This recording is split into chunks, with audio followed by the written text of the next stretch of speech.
السلام عليكم ورحمة الله وبركاته. الحمد لله نحمده ونستعينه ونستغفره ونؤمن به ونتوكل عليه ونعوذ بالله من شرور أنفسنا ومن سيئات أعمالنا. من يهده الله فلا مضل له ومن يضلله فلا هادي له. ونشهد أن لا إله إلا الله وحده لا شريك له. ونشهد أن سيدنا وسندنا وحبيبنا وشفيعنا ومولانا محمدا عبده ورسوله. أما بعد، فأعوذ بالله من الشيطان الرجيم. بسم الله الرحمن الرحيم.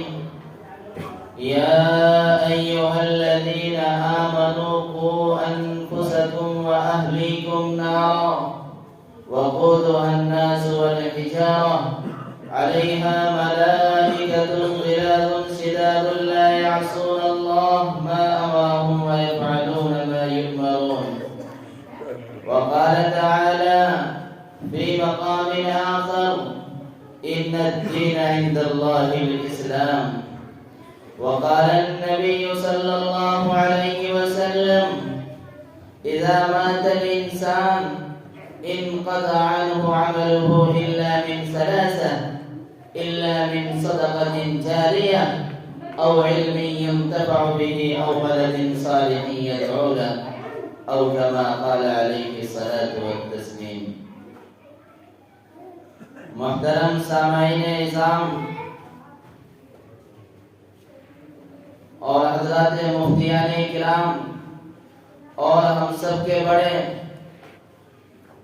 شہر قاضی حضرت مولانا بدر الاسلام صاحب امام و خطیب جامع مسجد کوڑدوا، آج مجھ جیسے ادنا سے طالب علم کو ان تمام علماء اکرام کی موجودگی میں سبق سنانے کا موقع ملا ہے.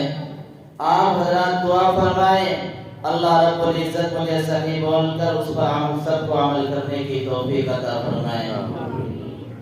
محترم بزرگوں اور دوستوں، آج کے اس جلسے کا عنوان ہے اصلاح معاشرہ، یعنی معاشرے کے اندر پھیلی ہوئی برائیوں کی کس طریقے سے اصلاح کی جائے.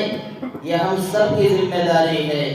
یہ صرف علماء کی ذمہ داری نہیں ہے، یہ صرف امام کی ذمہ داری نہیں ہے، یہ صرف خطیب کی ذمہ داری نہیں ہے، بلکہ ہر اس شخص کی ذمہ داری ہے کہ جس نے اپنی زبان سے لا الہ الا اللہ محمد رسول اللہ صلی اللہ علیہ وسلم کا اقرار کر لیا ہے، جس نے کہہ دیا ہے کہ میں اللہ کو مانتا ہوں، جس نے مان لیا ہے کہ میں رسول اللہ صلی اللہ علیہ وسلم کو آخری نبی مانتا ہوں. ہر اس شخص کی ذمہ داری ہے امر بالمعروف نہی عن المنکر اس امت کے ایک ایک فرد کے اوپر لازم اور ضروری ہے. مرد کے اوپر بھی لازم ہے، عورت کے اوپر بھی لازم ہے کہ معاشرے کے اندر جو برائی پھیلی ہوئی ہے، جو گندگی پھیلی ہوئی ہے، ہمیں اللہ کے نبی کے دین پر عمل کرنے کی وجہ سے اس معاشرے کے اندر پھیلی ہوئی برائیوں سے اپنے آپ کو بھی روکنا ہے، اپنی آنے والی نسلوں کو بھی روکنا ہے، اپنی بیوی کو بھی روکنا ہے، اپنے بچوں کو بھی روکنا ہے. اور کیوں روکنا ہے کہ قرآن کریم ڈنکے کی چوٹ پر اعلان فرماتا ہے: یا ایھا الذین آمنوا قوا انفسکم واہلیکم نارا. اے ایمان والو، تمہارے اوپر لازم اور ضروری ہے کہ تم اپنے آپ کو اور اپنے اہل و عیال کو برائی سے روکے. اسلام نے تمام انسانیت کی رہنمائی فرمائی ہے، زندگی کے ہر شعبے میں رہنمائی فرمائی ہے. میرے بھائیوں، جس جس اسلام نے بچوں کو یہ حکم فرمایا ہے کہ اب اپنے والدین کی اطاعت و فرما برداری کرے، اسی اسلام نے یہ بھی بتایا ہے کہ جو بچے ہیں، جو آنے والی نسلیں ہیں، یہ اپنے ماں باپ کے پاس اللہ رب العزت کی امانت ہے۔ اگر ماں باپ اپنے بچوں کی اچھی تعلیم و تربیت کا انتظام کرتے ہیں، ان کے ساتھ اچھا سلوک کرتے ہیں، ان کی دینی اور دنیاوی فکر کرتے ہیں، تو ان کے بچے دنیا میں بھی کامیاب ہوں گے، ان کے بچے آخرت میں بھی کامیاب ہوں گے، اور ان کی کامیابی میں ان کے والدین کا پورا حصہ ہوگا۔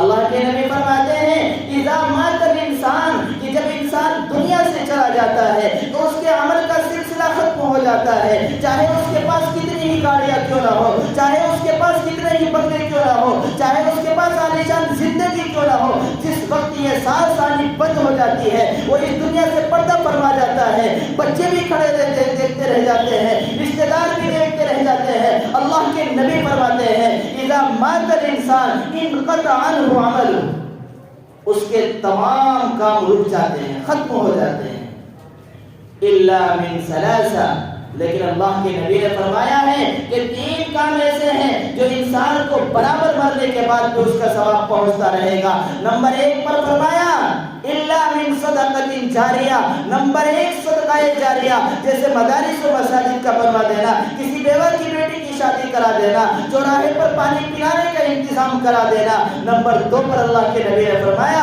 او علم ينتفع به، یا ایسا علم جس سے لوگ فائدہ حاصل کریں۔ ہم اپنے بچوں کو دینی علوم دیں، ہم اپنے بچوں کو قرآن و حدیث کا علم دیں، وہ دوسروں کو دیتا رہے گا، علم پھیلتا رہے گا، اس سے فائدہ پہنچتا رہے گا۔ اگر آپ نے اپنے جیتے جی ایسا علم دے دیا کہ آپ کے مرنے کے بعد بھی وہ آپ کے لیے نفع بخش ہو، تو یہ آپ کے مرنے کے بعد بھی کام آئے گا۔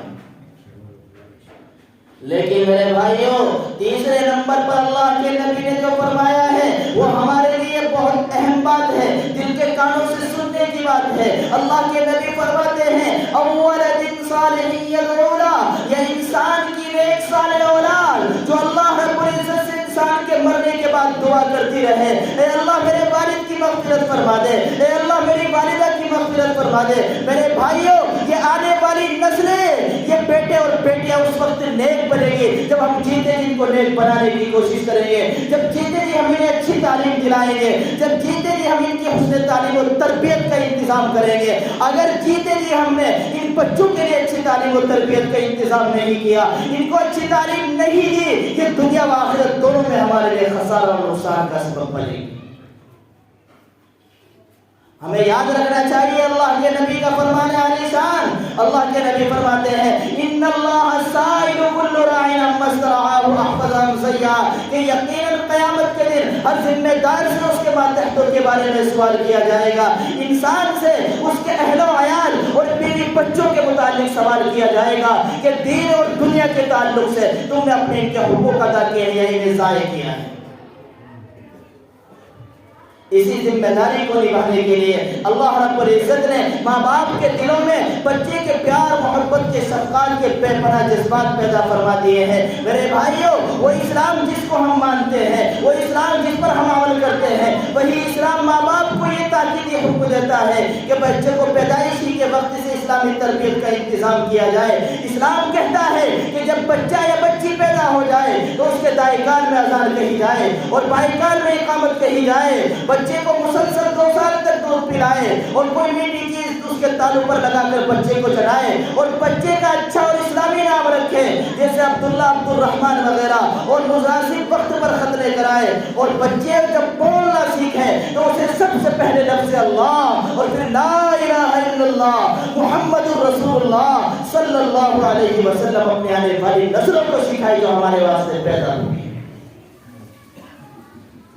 میرے بھائیوں، وہ اسلام خاص طور پر مسلمانوں کو یہ تاکیدی حکم دیتا ہے کہ وہ بچپن ہی سے اپنی اولاد کی تعلیم و تربیت کا صحیح بندوبست کرے، وہ بچپن ہی سے اپنی اولاد کی تعلیم و تربیت اچھی کرے، تاکہ بچے کے دل کے اندر یہ بات بیٹھ جائے کہ دین اسلام ہی سچا دین ہے، میرا نبی پیارے آقا محمد رسول اللہ صلی اللہ علیہ وسلم ہے، ہمارے معبود اللہ رب العزت ہے، ہماری کتاب قرآن کریم ہے، تمام مسلمان ہمارے بھائی ہیں، ہمیں مرنے کے بعد دوبارہ زندہ ہونا ہے، مومنوں کے لیے جنت ہے، کافروں کے لیے جہنم ہے۔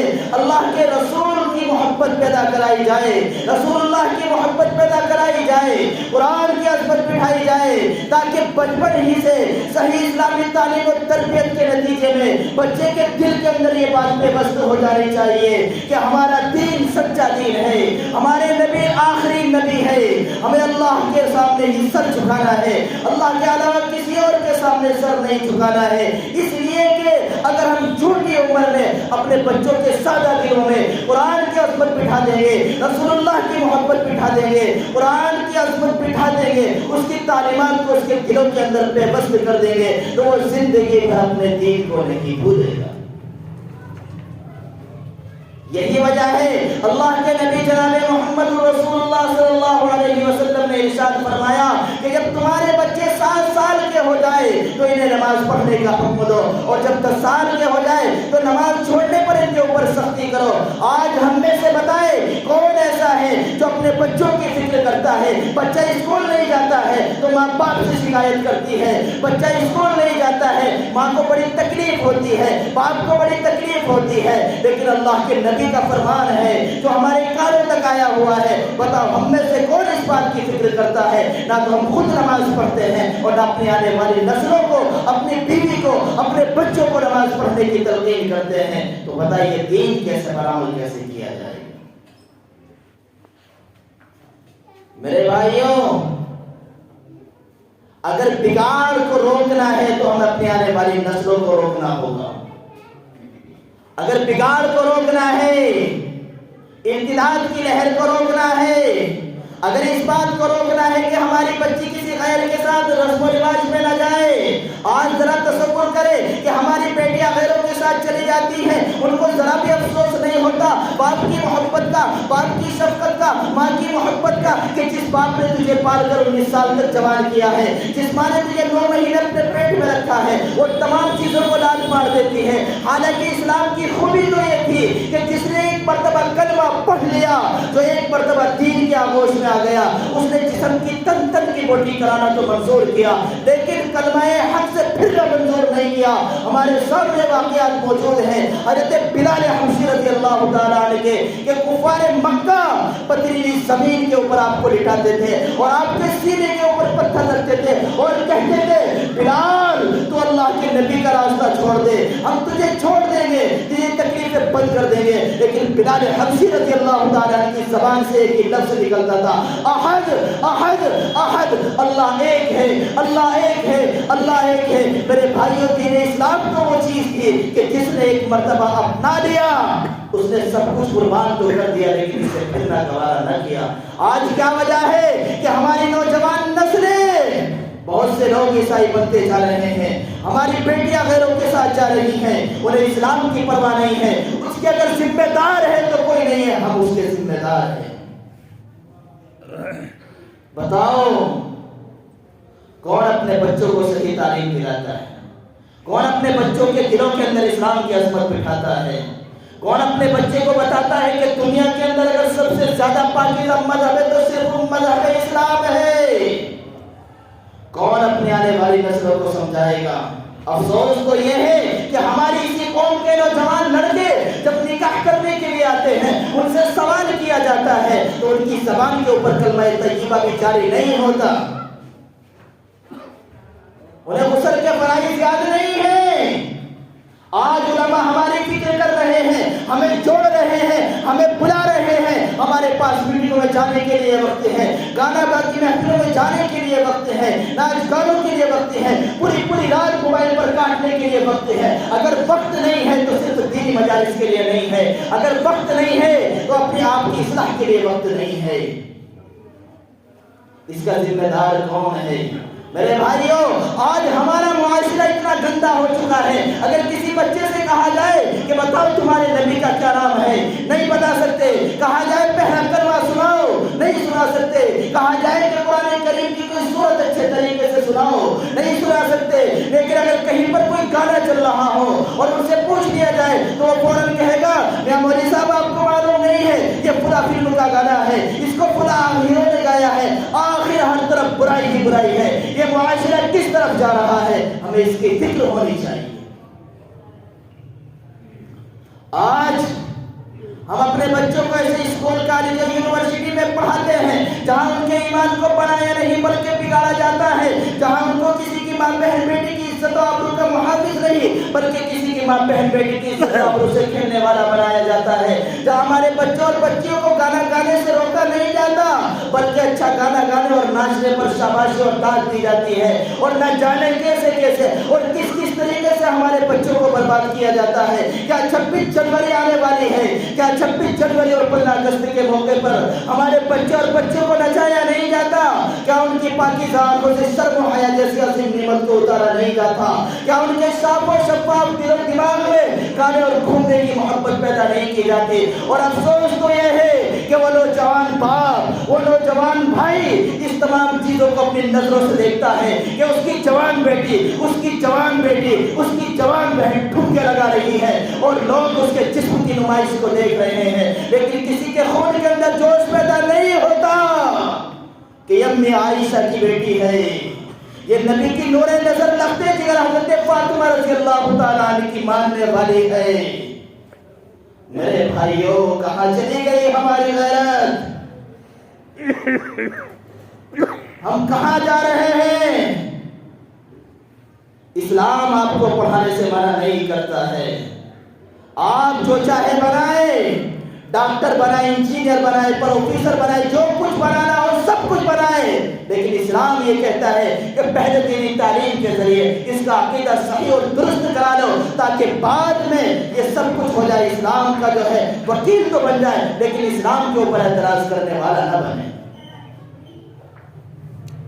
آج اس ماحول کی وجہ سے اس کا مہلک اور خطرناک انجام ہمیں یہ نظر آتا ہے کہ جب یہ مسلم لڑکیاں اسکول اور کالج یونیورسٹی سے ہندی انگلش پڑھ لینے کے بعد اللہ اور اس کے رسول کی اطاعت و فرما برداری سے بیزار و پریشان ہو جاتی ہے اور اسلامی عبادات کلمہ توحید نماز روزہ حج وغیرہ سے بے بہرا ہو جاتی ہے، اور یہی وجہ ہے کہ یہ ہماری آنے والی نسلوں کی تربیت کرنے سے بھی بے بہرا ہو جاتی ہے، شوہر اور والدین کی اطاعت و فرما برداری سے بیزار و پریشان ہو جاتی ہے، اور اللہ کے نبی کے دین کی نظروں کے اندر سخت لگنے لگتا ہے، اور پردہ جیسی عظیم نعمت کو جس کو اللہ نے عورت کے اوپر فرض قرار دیا ہے جیل سے تعبیر کرتی ہے۔ کیوں؟ اسلام کی عصمت تو ہم نے بٹھائی نہیں، ڈائریکٹ جب بچے نے بولنا سیکھا بھی نہیں تھا ہم نے اسکولوں کے اندر چھوڑ دیا، جب اس کی زبان تتلاتی تھی تو شروع میں اس کی زبان کے اوپر ایسے ہی آنے لگتا تھا۔ میرے بھائیوں، آج اگر کسی کو سمجھایا جاتا ہے کہ تمہاری نسلیں ایسا چل رہی ہے تو ہمیں افسوس نہیں ہوتا ہے، اور کل کو جب وہ غیروں کے ساتھ چلی جاتی ہیں تو ہاتھ ملتے رہ جاتے ہو۔ یہ اس شہر کے لیے بڑا اہم مسئلہ ہے، ہمیں اس لہر کو روکنا ہوگا، اگر آج ہم نے اس لہر کو نہیں روکا کل یہ طوفان بن کر ہمارے سامنے کھڑے ہو جائیں گے۔ ہمیں غیروں سے مقابلہ کرنے کی ضرورت نہیں ہے، یہ ہماری جو آنے والی نسلیں ہیں ابھی ہمارا مقابلہ کرنے کے لیے تیار ہو جائیں گی، تو آپ اپنے جیتے لیے اس بات کی فکر کر کے ہماری آنے والی نسلیں درست ہو جائیں۔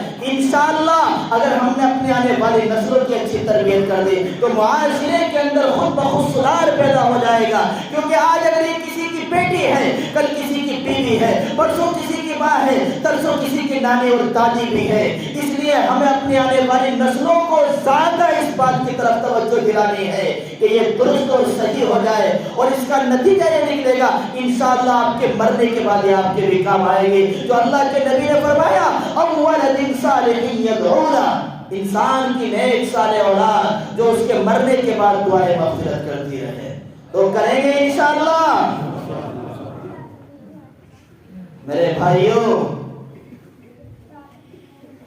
تعلیم کے نام پر آج ہمارے شہروں کے اندر بڑے بڑے مالدار حضرات موجود ہیں، ایسے ایسے لوگ موجود ہیں جو شادی بیاہ کے نام پر 10-10 لاکھ 20-20 لاکھ روپے خرچ کر دیتے ہیں، لیکن تعلیم کے نام پر ان کی جیب سے 1 روپیہ نہیں نکلتا ہے۔ اگر فکر نہیں ہے تو اپنی آنے والی نسلوں کی نہیں ہے۔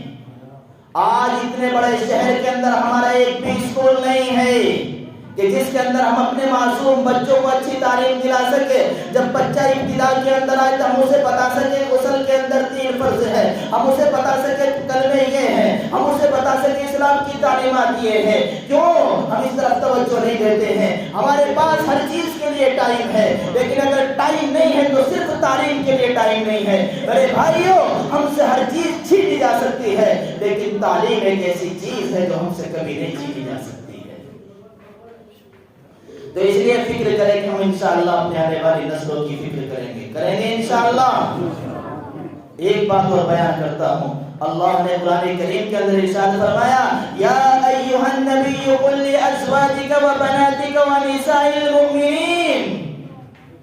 اے نبی فرما دیجئے اپنی بیویوں سے، اپنی بیٹیوں سے اور مسلمان کی عورتوں سے، یدنین علیہن من جلابیبہن. میرے بھائیوں، پردہ شریعت اسلام کے اندر فرض ہے. کیا ہے؟ نماز کی طرح فرض ہے، روزے کی طرح فرض ہے، زکات کی طرح فرض ہے. اور ہمارا مسلمان بھی مانتا ہے کہ جو ہے پردہ عورت کے اوپر فرض ہے، لیکن وہ کس وقت مانتا ہے؟ جب عورت کا انتقال ہو جاتا ہے، اور انتقال ہو جانے کے بعد اسے قبرستان لے کر کے جاتا ہے، تو ہر انسان کے دل کے اندر ایک جوش پیدا ہو جاتا ہے کہ یقیناً پردہ فرض ہے. چادریں لاؤ، چادریں لاؤ، تاکہ کسی مرد کی نظر اس عورت کے اوپر نہ پڑ جائے. آج تیری غیرت جاگی جب یہ دنیا سے چلی گئی، اور کل جب شادی کا موقع آتا تھا، اپنی بیوی کو بٹھا کر کے بنا برقعے کے، اپنی جوان بچی کو بٹھا کر کے، کہ اس کے بال بھی کھلے ہوتے تھے، اس کے منہ بھی کھلے ہوتے تھے، اس کا جسم نمایاں نظر آتا تھا، ہر شخص کی گندی نظریں اسے دیکھتی تھی. اس وقت تیرے اندر کا جوش کہاں چلا گیا تھا؟ اس وقت تیری غیرت کہاں مر گئی تھی؟ کون گوارا کرے گا اس بات کو کہ میری جوان بیٹی کے اوپر کسی غیر مرد کی گندی نظر پڑے؟ وہ بیوی کہ جو انسان سب کچھ اپنے بیوی بچوں کی خاطر کرتا ہے، وہ بے پردہ گھومے، کوئی دوسرا اس سے ناجائز تعلقات قائم کرے، کوئی گوارا کر سکتا ہے؟ شریعت نے تو دیور سے بھی پردہ بتایا ہے، تاکہ اس سوراخ کو بھی بند کر دیا ہے جہاں سے پانی آنے کا اندیشہ ہو. میرے بھائیوں، یہ پردہ مرنے والی کے ساتھ خاص نہیں ہے، وہ تو ابھی دنیا سے جا چکی ہے. اچھی بات ہے، پردہ کرنا چاہیے، لیکن جیتے جی زیادہ ضرورت ہے اس بات کی کہ ہم اپنی بیٹیوں کو پردہ کرائے، اپنی بیوی کو پردہ کرائے. اور عورتیں یہ سمجھے کہ وہ کس کے ماننے والی ہے. ان کو زندہ درگوڑ چلا دیا کرتے تھے، دفنا دیا کرتے تھے. اگر عورتوں کو مقام عزت دیے ہے تو پیارے آقا محمد رسول اللہ صلی اللہ علیہ وسلم نے بخشی ہے. یقیناً عورتیں اسلام کی شہزادیاں ہیں، یہ اپنے وقار کو پہچانے. اللہ نے یہ اسلام کی شہزادیاں بنایا ہے. ہم لوگ کیلے کا استعمال کرتے ہیں، ایک کیلا چھلا ہوا ہوتا ہے، اس کے اوپر طرح طرح کی مکھی آ کر کے بیٹھتی ہے، اور ایک بند ہوتا ہے، اس کے اوپر کوئی مکھی نہیں بیٹھتی ہے. تو بے پردہ عورت کی مثال اس کیلے کسی ہے جس کا چھلکا اترا ہوا ہو، جس پر آ کر ہر اچھی بری مکھیاں بیٹھ رہی تھی. اور باپردہ عورت کی مثال بند کیلے کی طرح ہے. ہم لوگ جب شادی بیاہ کا موقع آتا ہے، اپنے بیوی بچوں کے لیے زیورات خریدنے کے لیے جاتے ہیں، تو ہم سونار کی دکان پہ جاتے ہیں. جب سونا خرید کر کے آتے ہیں تو سونار ایک مخمل کی چھوٹی سی ڈبے کے اندر اس سونے کو پیک کرتا ہے، پھر اسے ایک چھوٹے سے بٹوے کے اندر رکھتا ہے، پھر بڑے بٹوے کے اندر رکھتا ہے، اور چھپا کر کے کہ یہ قیمتی چیز ہے دنیا والوں کی نظروں میں، یہ کسی کے ہاتھ نہ لگ جائے، کسی کی نظر نہ پڑ جائے، کوئی اسے چوری نہ کر لے، ہم چھپا کر کے لاتے ہیں. اللہ کے نبی نے فرمایا یہ تمہاری بیٹیاں جو ہیں، یہ تمہاری بیویاں جو ہیں، یہ تمہاری مائیں جو ہیں، اس سونے سے کہیں زیادہ قیمتی ہے. ان کی حفاظت کرنا، انہیں پیک کرنا اور ان کو خود کو بھی پیک لینا، یہ پیارے آقا محمد رسول اللہ صلی اللہ علیہ وسلم کی شریعت مطہرہ امی عائشہ صدیقہ رضی اللہ تعالی عنہ کی سنت طریقہ ہے. میرے بھائیوں، ہماری بیٹیاں اس لیے نہیں آئی کہ کوئی غیر بارات لے کر کے آئے اور نوجوان لڑکیوں کو کھڑا کر دیا جائے. آج کل ہمارے معاشرے کے اندر ایک پھتے کی رسم چل رہی ہے. اس میں ہوتا کیا ہے، دولہا اور دولہے کے جو ساتھ میں لڑکے آتے ہیں لچے رسم کے قسم کے، ان کے استقبال کے لیے ہم اپنی جوان بیٹیوں کو پیش کر دیتے ہیں، کھڑا کر دیتے ہیں کہ آئیے نظارہ دیکھیے، کتنی خوبصورت ہے ہماری بیٹیاں. ان کا استقبال کراتے ہیں، ہماری غیرت پر شرم نہیں آتی؟ کیا چند روپوں کی خاطر اپنی بیٹیوں کی آرائش کرائیں گے؟ چند روپوں کی خاطر اپنی بیویوں کی آرائش کرائیں گے؟ تو مسلمان ہے، اللہ نے تجھے اللہ کے نبی کا آخری امتی بنایا ہے، اسلام کی عظمت کو پہچان۔ میرے بھائیوں، یہ ایسے گناہ ہے کہ جن کی سزا بہت سخت ملنے والی ہے۔ ہم اپنی آنے والی نسلوں کو کہاں لے کر کے جا رہے ہیں؟ کیا اسی لیے پیدا کی تھی ہم نے بیٹیاں کہ غیروں کے سامنے کھڑا کر دیں گے کہ آؤ لطف اندوز ہو ان سے، وہ بھی چند لوگوں کی خاطر؟ میرے بھائیوں، یہ معاشرے کی ایک گندی رسم ہے، اسے ہم سب کو مل کر کے اس کا خاتمہ کرنا ہے۔ کریں گے انشاءاللہ؟ قریب قریب ہو کر کے بیٹھ جائے تاکہ پیچھے گانے والوں کو جگہ مل جائے۔ میرے بھائیوں، آج یہ معاشرہ، جس معاشرے کے اندر ہم زندگی گزار رہے ہیں، جس معاشرے کے اندر ہم سانس لے رہے ہیں، یہ فتنوں کا دور ہے، اور یہ فتنے کم ہونے والے نہیں ہیں۔ لیکن ایسے فتنوں کے دور کے اندر بہت ہی کامیاب ہے وہ شخص جو اپنے آپ کو شریعت مطہرہ کے اوپر عمل پیرا رکھے۔ آج دنیا کے اندر ہر جگہ قوم مسلم پریشان ہے، ہر طرح سے پریشان ہے، مسلمانوں کے اوپر ابتلا و آزمائش کی گھڑیاں نازل ہو رہی ہیں، مسلمانوں کو طرح طرح سے ظلم کا شکار کیا جا رہا ہے۔ یہ تمام چیزیں ہمیں بتا رہی ہے کہ آج بھی ہمیں اپنا رشتہ اللہ سے مضبوط کرنا ہے۔ اگر ہم نے اللہ کی رسی کو مضبوطی سے تھام لیا، رسول اللہ کے دامن کو پکڑ لیا، دنیا تمہارا کچھ نہیں بگاڑ سکتی ہے۔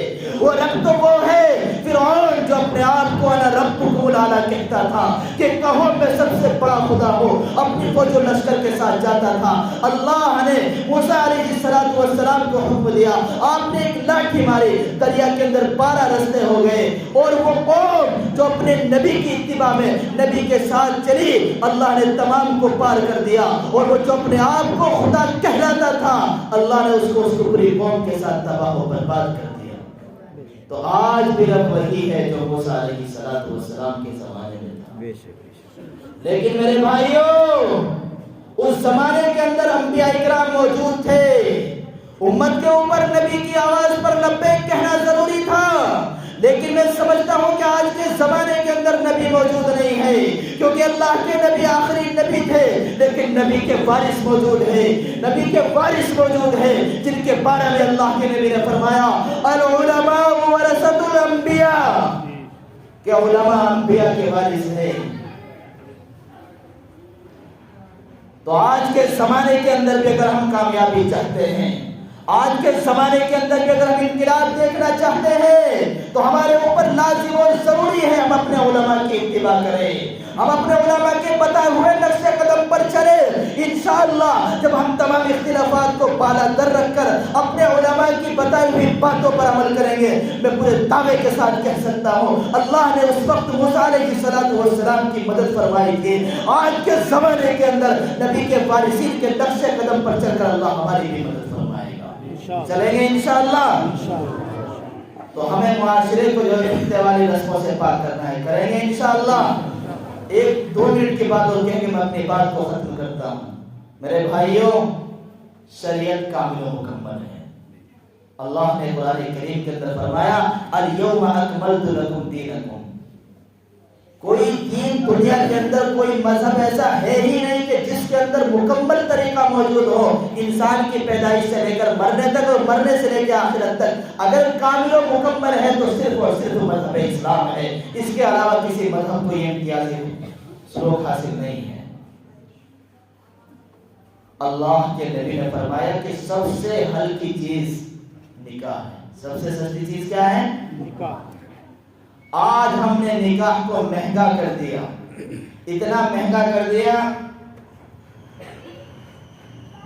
کہ ہمارے بچیاں جو ہیں غلط کاموں کا شکار ہو رہی ہیں، ان کے والدین کے پاس اتنا پیسہ نہیں ہے کہ وہ اپنے بچوں کی رخصتی کر سکے، اور نئی نئی خرافات ہمارے درمیان جنم لے رہی ہے۔ ایک نئی خرافات معاشرے کے اندر وجود میں آئی ہے جس کو کہا جاتا ہے ہلدی کی رسم۔ بتائیے اسلام سے کوئی تعلق ہے اس کا؟